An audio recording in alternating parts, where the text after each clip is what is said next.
നമസ്കാരം. ഇത് പണ്ടൊരു ദിവസം ഞാൻ ഉത്തർപ്രദേശിലെ കാൺപൂരിൽ നിന്ന് ഗോരഖ്പൂർ എക്സ്പ്രസ്സിൽ എറണാകുളത്തേക്ക് വരികയാണ്. അപ്പോൾ ട്രെയിനിൽ വെച്ച് എനിക്കൊരു ലോട്ടറി അടിച്ചു, ഒരു ഭാഗ്യക്കുറി. ഞാൻ ബന്ധം നൈമിഷികമായിരുന്നു, അത് വേറെ കാര്യം. അന്ന് ഞാൻ കാൺപൂർ CODയിലാണ് വർക്ക് ചെയ്തിട്ടുണ്ട്. COD എന്ന് പറഞ്ഞാൽ സെൻട്രൽ ഓർഡിനൻസ് ഡിപ്പാർട്ട്മെൻറ്റായിട്ട് ബന്ധപ്പെട്ട ആർമിൻ്റെ അതിലാണ്. അപ്പോൾ സാധാരണ ആനുവൽ ലീവിന് വരികയാണെങ്കിൽ നമ്മൾക്ക് വാറണ്ട് ഉണ്ടാവും. കാലേ കൂട്ടി റെയിൽവേ സ്റ്റേഷനിൽ പോയിട്ട് ടിക്കറ്റ് റിസർവ് ചെയ്യും. ആരെങ്കിലുമൊക്കെ പോകണവരുണ്ടാവും, അവർ ചെയ്തോളും. ഇത് പെട്ടെന്നല്ലേ, അപ്പോൾ പിന്നെ കൺസെഷൻ വാറണ്ട് കിട്ടും. അത് പകുതി പൈസ കൊടുക്കണം. അതൊക്കെ ഒപ്പിടുന്ന ആളൊക്കെ ഒത്തു വന്നില്ല. അപ്പം ഞാൻ പറഞ്ഞ് ഞാൻ പൈസ കൊടുത്ത് ടിക്കറ്റ് എടുത്തോളാം, എനിക്ക് പോകൽ നിർബന്ധമെന്ന് പറഞ്ഞിട്ട് അങ്ങനെ പോരും. ഏതായാലും റിസർവേഷനും ഇല്ല. അപ്പം അന്നൊക്കെ വേറൊരു സൗകര്യമുണ്ട്. ഇന്നത്തെ പോലെ ഓൺലൈനല്ല. ഈ പ്രധാന റെയിൽവേ സ്റ്റേഷനിലൊക്കെ കുറച്ച് ടിക്കറ്റ് ഇവർ ബ്ലാക്കിൽ വെക്കാൻ ഹോൾഡ് ചെയ്ത് വെക്കും സീറ്റുകൾ. പോട്ടർമാരാണ് അതിൻ്റെ ഏജൻറ്റുമാർ. ഇപ്പോൾ നമ്മൾ പോട്ടർമാരെ ചെന്ന് കണ്ടു കഴിഞ്ഞാൽ അവർ ഇത്ര പൈസ എന്ന് പറയും, 100 രൂപ എന്തെങ്കിലും പൈസ. 2-3 പേരൊക്കെ ഉണ്ടെങ്കിൽ ഒരു ഫുൾ ബോട്ടിൽ സാധനം കൊടുത്താൽ മതി. ഇത് ഒറ്റക്കല്ല. അപ്പോൾ എന്താ 100 രൂപ എന്താ ചോദിച്ചാൽ അത് കൊടുത്ത് ഈ ആൾ പോയിട്ട് കുറേ നേരമായിട്ട് കാണാനില്ല. അപ്പോൾ സന്ധ്യക്കാണ് ട്രെയിൻ, 6 മണി ആണെന്ന് തോന്നുന്നു. കാണാനില്ല. പോട്ടർമാർ മുഖേന സംഭവം നടക്കുള്ളൂ. കാരണം നമ്മുടെ ആ റൂട്ടിലുള്ള TT ആരാന്നൊന്നിപ്പോൾ നമുക്കറിയില്ലല്ലോ. അങ്ങനെ കൊടുത്ത് കുറേ നേരമായിട്ട് ഈ ഇദ്ദേഹത്തെ കാണാനില്ല. അപ്പം ഞാനവിടെ വേറെ പോട്ടറോട് ഇങ്ങനെ പറഞ്ഞ് ഇത് കാൺപൂരാണ്, നിങ്ങളാരും പറ്റിക്കൂല, നിങ്ങൾക്കുള്ള ടിക്കറ്റ് ട്രെയിൻ വരുന്നതിന് മുമ്പ് ഇവിടെ എത്തുമെന്ന് പറഞ്ഞപ്പോൾ തന്നെ ആൾ വന്നു, ടിക്കറ്റ് കിട്ടി. കുറച്ച് നേരം കഴിഞ്ഞ് ട്രെയിൻ വന്നു. ട്രെയിൻ കുറച്ച് നേരം അവിടെ നിർത്തില്ല. അവർ പറഞ്ഞ കമ്പാർട്ട്മെൻറ്റിൽ ഞാൻ കയറിയിരുന്നു. കുറച്ച് നേരം കഴിഞ്ഞപ്പോൾ ട്രെയിൻ പോരാനായപ്പോൾ ഒരു ചേട്ടൻ ഒരു പെൺകുട്ടിനായിട്ട് വരിക. എന്നിട്ട് എന്നോട് ചോദിച്ചു, അപ്പോൾ ഇവരും അതേപോലെ ടിക്കറ്റൊക്കെ മേടിച്ച ആൾക്കാരാണ്. പറഞ്ഞു ഇവള് നിങ്ങൾ എവിടേക്കാണ് പോകണത്, സാറ് എങ്ങോട്ടാണ് ചോദിച്ചെന്നോട്. അപ്പോൾ ഞാൻ പറഞ്ഞ എറണാകുളത്തേക്കാണ്. എന്നാൽ നിങ്ങൾ ഇവളൊന്ന് ശ്രദ്ധിക്കുക, ഇവൾ ഒറ്റയ്ക്ക് ട്രാവൽ ചെയ്തിട്ടില്ല, ഇവൾ ഇവിടെയാണ് വർക്ക് ചെയ്യണത്, ഞങ്ങൾ ഒരുമിച്ചാണ് വർക്ക് ചെയ്യണത്, ഞാൻ സ്റ്റേഷനിൽ വിടാൻ വന്നതാണ്. അപ്പോൾ നിങ്ങൾ ഒന്ന് ശ്രദ്ധിക്കണം പറഞ്ഞു. കാരണം പല സ്റ്റേറ്റിൽ കൂടിയാണ് ഈ വണ്ടി വരുന്നത്. മഹാരാഷ്ട്ര, ആന്ധ്ര, തമിഴ്നാട്, ഇതിലൊക്കെ കവർ ചെയ്താൽ പണ്ടത്തെ പോലെയല്ല, ഇപ്പോഴത്തെ പോലെയല്ല. അന്നൊക്കെ കുറച്ച് പ്രശ്നമുള്ള റൂട്ടാണത്. ഈ ഭോപ്പാൽ, അതൊക്കെ ഈ ചമ്പൽക്കാട് ട്രെയിൻ കൊള്ള അതൊക്കെ നിന്നിട്ടുണ്ടെങ്കിലും എപ്പോഴെങ്കിലുമൊക്കെ ഉണ്ടാവും. ട്രെയിനിൽ ചങ്ങല വലിച്ച് നിർത്തി റോബറി, റിസർവ്ഡ് കമ്പാർട്ട്മെൻറ്റിലൊക്കെ. അപ്പോൾ എന്നോട് ശ്രദ്ധിക്കാൻ പറഞ്ഞപ്പോൾ ഞാനായിക്കോട്ടെ പറയും. ട്രെയിൻ അവിടെ നിന്ന് പോരുമ്പോൾ വലിയ തിരക്കൊന്നുമില്ല. കുറച്ചാണ്ട് എത്തിയപ്പോൾ അപ്പം കുറച്ച് അപ്പുറത്തുണ്ട് ഒരു ഫാമിലി ഇരിക്കുന്നു. ഈ അവർ ഗോരഖ്പൂരിൽ നിന്ന് വരണതാണ്, ഇയാൾ വെള്ളത്തിലാണ്. ഈ പെണ്ണ് വിൻഡോ സീറ്റിലിരുന്നു. സാധാരണ ട്രെയിനിലുണ്ടല്ലോ ഈ 3 പേര് 3 അഭിമുഖം ഇരിക്കും, പിന്നെ ഒരു സൈഡിൽ വിൻഡോ സൈഡ് സിംഗിൾ സീറ്റും. അങ്ങനത്തെ ഞങ്ങൾ ഡോറിൻ്റെ അവിടെ നിന്ന് 3ാമത്തേലാണ്. അവിടെ വേറെ ആരുമില്ല. ഈ കുട്ടി അവിടെ ഇരിക്കും വിൻഡോ സീറ്റിൻ്റെ അടുത്ത്. ഞാനാണ് 3 പേര് ഇരിക്കുന്ന സീറ്റിലിരിക്കുക. ഇതിൻ്റെയൊക്കെ 2 റോ അപ്പുറത്താണ് ഈ ഫാമിലി, ഒരു ചേട്ടനും 2-3 പിള്ളേരും വൈഫും ഒക്കെ. എനിക്ക് മനസ്സിലായി ഇയാൾ എന്തൊരു കണ്ടീഷൻ ശരിയല്ല. ഇയാൾ വെള്ളമടിച്ചിരുന്നു. ഇവൻ ഇടക്കിടക്ക് ഇതിലെ ബാത്റൂമിൻ്റെ അങ്ങോട്ട് പോകും, ഇവളെ ടച്ച് ചെയ്ത് കൊണ്ടുപോകും. ഒരു തിരക്കില്ല. കാരണം എന്താണെന്നാ, ഈ ഏട്ടൻ വന്ന് എന്നോട് പറഞ്ഞാൽ ഇവൻ കേട്ടു, ഇവൾ ഒറ്റക്കാണെന്നും കേരളത്തിലേക്കാണെന്നും. അപ്പോൾ ഇവന് വെള്ളമല്ലേ. അപ്പോൾ ഞാൻ ഇവളെ എന്തായാലും എന്തോ ചെയ്യാൻ പോവുകയാണെന്നൊക്കെ ഒരു സംശയവും ഇവനെന്തൊക്കെയോ ഉണ്ട്. അങ്ങനെ ഇടയ്ക്ക് ഇവൻ ബാത്റൂമിലേക്ക് പോകുമ്പോൾ, അതായത് 1 മണിക്കൂർ കൊണ്ട് 2-3 പ്രാവശ്യം ഇവൻ പോകുമ്പോൾ ഇങ്ങനെ നല്ല കൈ അവളെ തട്ടുകയൊക്കെ ചെയ്തു. പിന്നെ ഒരു പ്രാവശ്യം ഇവള് ബാത്റൂമിലേക്ക് പോയപ്പോൾ ഇവൻ അവിടെ നിന്ന് ഇരിക്കുമ്പോൾ കണ്ട്, അങ്ങനെ മെല്ലെ ഇവൻ അവിടെ നിന്ന് വന്നിട്ട് ഇവള് ടോയ്ലറ്റിൽ നിന്ന് ഇറങ്ങുമ്പോൾ ഇവളെ തോണ്ട് എന്തോ ചെയ്തിട്ട് ബാത്റൂമിലേക്ക് കയറി. അതിൽ ഇവള് വന്ന എന്നോട് പറഞ്ഞ ആൾ കുറച്ച് നേരമായി എന്നെ ഡിസ്റ്റർബ് ആക്കണം, ഇപ്പോഴും ബാത്റൂമിൽ കയറുമ്പോൾ എൻ്റെ മേലെ മനഃപൂർവ്വം ടച്ച് ചെയ്തിട്ടാണ് പോയെന്നൊക്കെ പറയാം. ഒറ്റയ്ക്ക് യാത്ര ചെയ്യുന്ന പെണ്ണുങ്ങളോട് ചിലപ്പോൾ ഒരു കഴപ്പ് ആൾക്കാർക്ക് ഉണ്ടാവും. അത് ഞാൻ ഏറ്റു പറഞ്ഞു. ഞാൻ പറഞ്ഞു ഇവിടെ ഇരിക്കുക. ഞാൻ മെല്ലെ എഴുന്നേറ്റ് ചെന്നിട്ട് ആ ചേട്ടൻ ഇങ്ങനെ തോണ്ടിക്കുന്നു, എഴുന്നേറ്റ് വന്ന ചേട്ടാ. എന്നിട്ട് ഓപ്പോസിറ്റ് സൈഡ്, ആ സൈഡിലുണ്ടാവുമല്ലോ ഡോറ്, അങ്ങോട്ട് ഇയാളെ കൊണ്ടുപോയി. ഞാൻ പറഞ്ഞേ ഇനി ആ പെണ്ണിനെ തൊടാനാ പിടിക്കണം, നിൻ്റെ നിഴൽ വന്നാൽ അവളുടെ മേല് വീഴ ചെയ്താണ്ടല്ലോ, നിൻ്റെ നട്ടിലടിച്ച് ഞാൻ ഓടിക്കുന്നു. പിന്നെ നിന്നെ ഈ ട്രെയിനിൽ നിന്ന് ഇറക്കണമെങ്കിൽ ഒന്നിലെ വീൽ ചെയറോ സ്ട്രെച്ചറോ വേണ്ടി വരും. കേട്ടടാ പൂമോനെ, നിൻ്റെ ഭാര്യയും മക്കളും അല്ലടാ ഒപ്പം ട്രാവൽ ചെയ്യണേ. നീ വെള്ളം അടിച്ച് കോൺ തെറ്റി. അപ്പോൾ ഇവൻ്റെ കഴുത്തിൽ സ്വർണ്ണത്തിൻ്റെ മാലയൊക്കെ ഉണ്ട്. ഇവനവിടെ എന്താ പരിപാടി ഇതൊന്നും എനിക്കറിയില്ല. ഇനി നീ ടോയ്ലറ്റും എന്തെങ്കിലും പറഞ്ഞാൽ അതിലേ വന്നാൽ നിന്നെ ഞാൻ അടിച്ച് ശരിയാക്കും പറഞ്ഞു. പിന്നെ അവൻ ടോയ്ലറ്റിൽ പോകണൊക്കെ അപ്പുറത്തെ എടുക്കാം. അങ്ങനെ ട്രെയിൻ ഇങ്ങനെ പോകുന്ന രാത്രിയായി. അപ്പോൾ ഞാൻ 2-3 മണിക്കൂറൊക്കെ ആയപ്പോൾ ഞാനും ഇവളായിട്ട് പരിചയമായി. എന്നാലും ഇവള് മനസ്സ് തുറക്കണ്ട. ഏതായാലും ഇവളെ ഞാൻ പെൺകുട്ടികളെ തിരിക്കാനും വശീകരിക്കാനും ഒക്കെ ഒരു എക്സ്പെർട്ട് ആളാണ്. ഞാൻ വശീകരണത്തിൽ എനിക്ക് മാസ്റ്റർ ഡിഗ്രിയാണ്. അപ്പം ഇവള് ആ സിംഗിൾ സൈഡിൽ നിന്ന് എൻ്റെ അടുത്ത് വന്നിരുന്ന് കുറച്ച് നേരം ആടെ നോക്കിയിരുന്ന് ഇരുട്ടല്ല എന്ത് കാണാനാ, അങ്ങനെ എൻ്റെ അടുത്ത് വന്ന് വർത്തമാനങ്ങളൊക്കെ പറഞ്ഞ് ഇവളെ കൊണ്ട് ഞാൻ മിണ്ടിച്ച്. അപ്പോൾ ഇവൾക്ക് ഒരു പരാജയപ്പെട്ട പ്രേമകഥയുണ്ട്. ഇവളെ ഒരുത്തൻ പ്രേമിച്ച് അവൻ കേരളത്തിലെ ക്രമസമാധാന പാലന സേനയിലെ അംഗമാണ്. ഇവന് മരിക്കാൻ പോലും തയ്യാറാണ്, നിന്നെ കല്യാണം കഴിക്കുള്ളൂ എന്നൊക്കെ പറഞ്ഞിട്ട് ഇവൻ്റെ 2-3 പെങ്ങന്മാരെ കെട്ടിക്കാനുണ്ട്, അത് കഴിയട്ടെ പറഞ്ഞിട്ട് ഇവള് അവിടെ കാൺപൂരും ഗവൺമെൻറ് ഹോസ്പിറ്റലിൽ സ്റ്റാഫ് നേഴ്സാണ്. ഇവളുടെ സാലറി ഇവൻ്റെ സാലറി ഒക്കെ മുടക്കി പെങ്ങാന്മാരെയൊക്കെ വൃത്തിയായിട്ട് കെട്ടിച്ച് കഴിഞ്ഞിട്ട് ഇവൻ എന്ത് ചെയ്ത് നല്ല സ്ത്രീധനം വാങ്ങി പെണ്ണ് കെട്ടി. അതായത് ഇവളെ ഊമ്പിച്ച്. ആ നഷ്ടബോധവും സങ്കടവും പേറിയാണ് ഇവള് നടക്കണേ.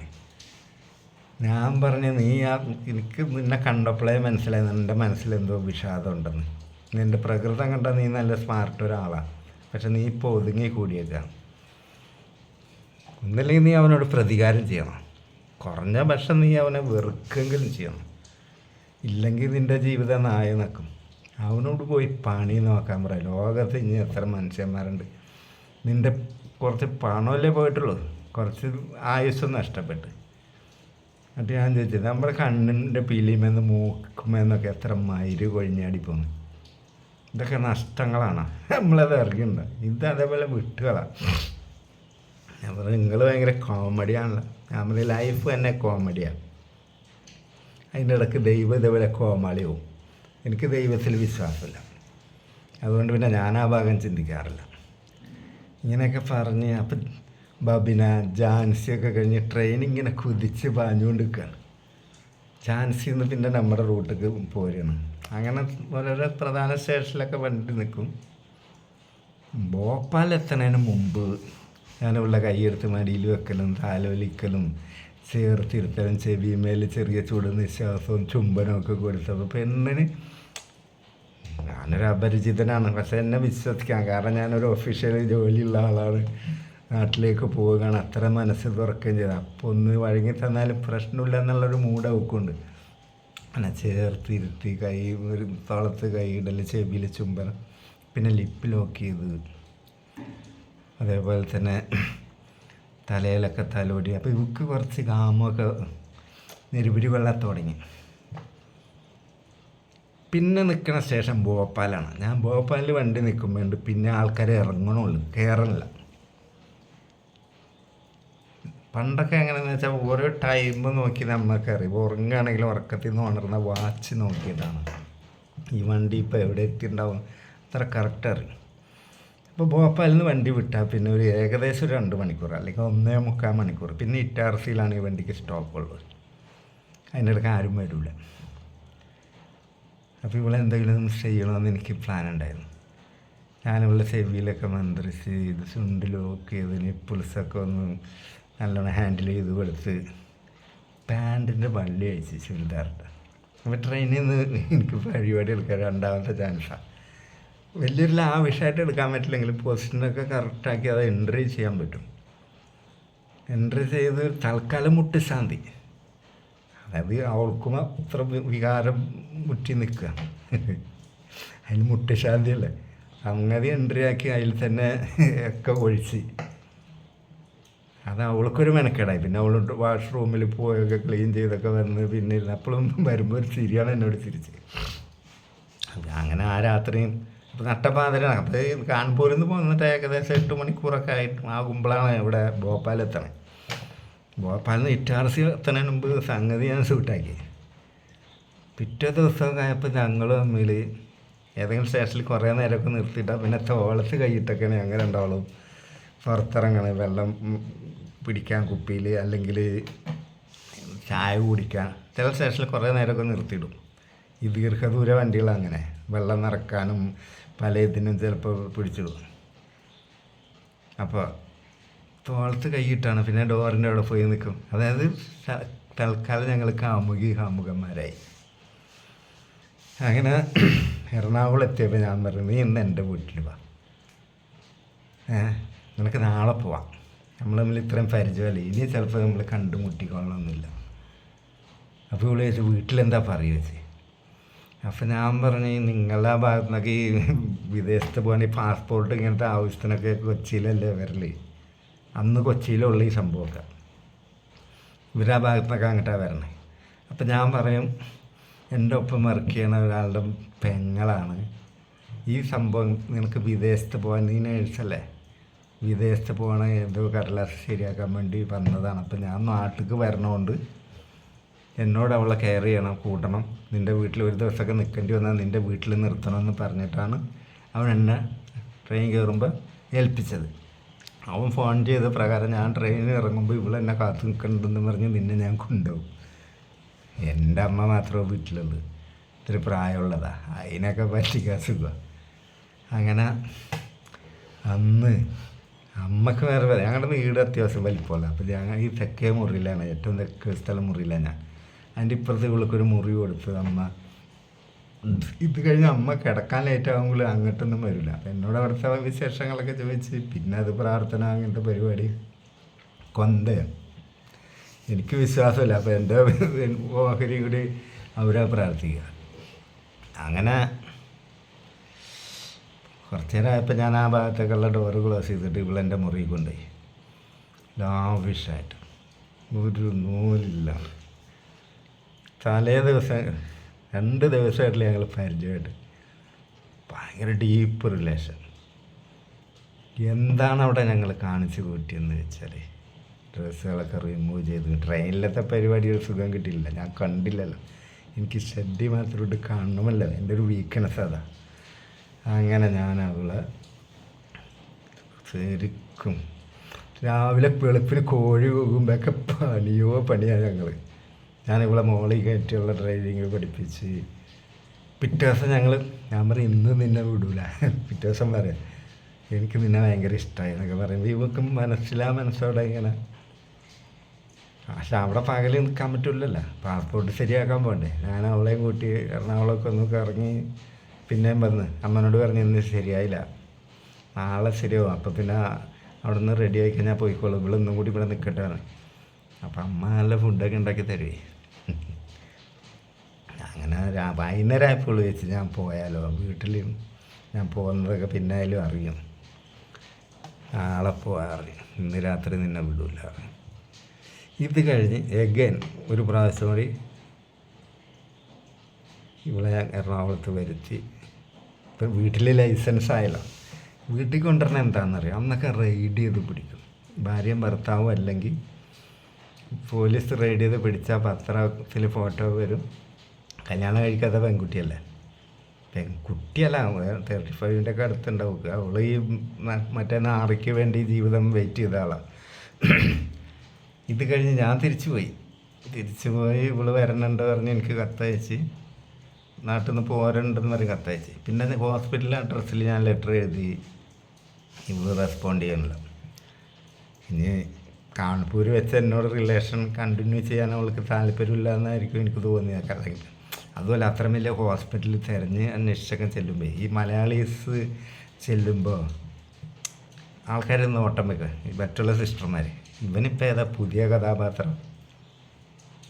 അതൊന്നും എനിക്ക് പ്രശ്നമല്ല. പക്ഷേ ഇവള് എൻ്റെ കത്തിന് മറുപടി തരാണ്ട് നിൽക്കുമ്പോൾ ഒന്നില്ലെങ്കിൽ ഇവൾക്ക് എന്നോട് റിലേഷൻ വെക്കാൻ കണ്ടിന്യൂ ചെയ്യാൻ താല്പര്യമില്ല, അല്ലെങ്കിൽ പുതിയ എന്തെങ്കിലും റിലേഷൻ അവൾക്ക് ഉണ്ടായിട്ടുണ്ടാവും.